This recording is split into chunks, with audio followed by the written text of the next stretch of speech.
A principios de la década de los 70 se presentaba un problema de capacidad de las ikastolas entonces existentes. Eso dio lugar a que hubo que hacer un proyecto de cooperativa de enseñanza que transformaba un poco el problema hasta ahora existente educacional en un problema fundamentalmente financiero y de riesgo. Hubo que aportar dinero, hubo que hacer aportaciones personales, los riesgos eran importantes. En estas condiciones lo que había que hacer era dos cosas fundamentales, unas obras y una captación de dinero. Para ello, el primer presidente nombrado de la Junta Rectora de la Cooperativa de Enseñanza Lauro, que fue Josu Bildarrain, acometió estas dos tareas con un espíritu de sacrificio increíble.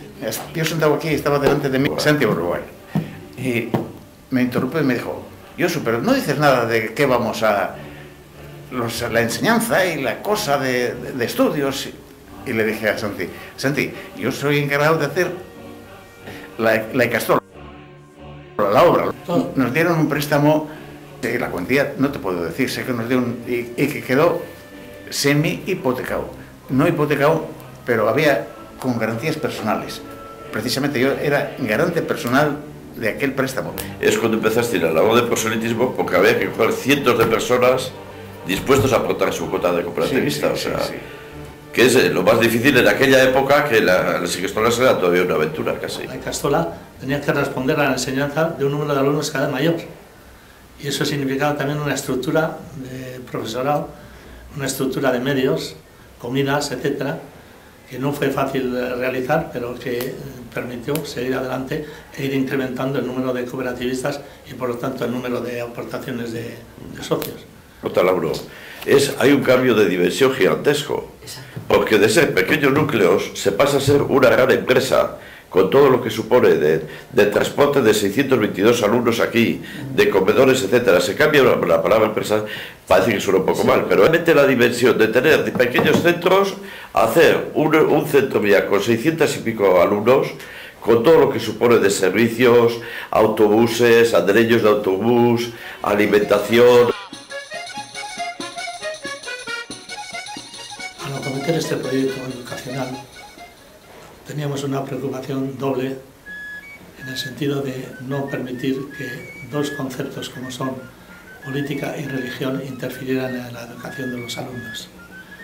Eso no era sencillo porque desde el punto de vista religioso había conciencias muy avanzadas, muy exigentes, y desde el punto de vista político la clandestinidad que imperaba en aquel momento pues llevaba a los partidos a pretender hacer una acción sobre el centro que más o menos podía perturbar la enseñanza.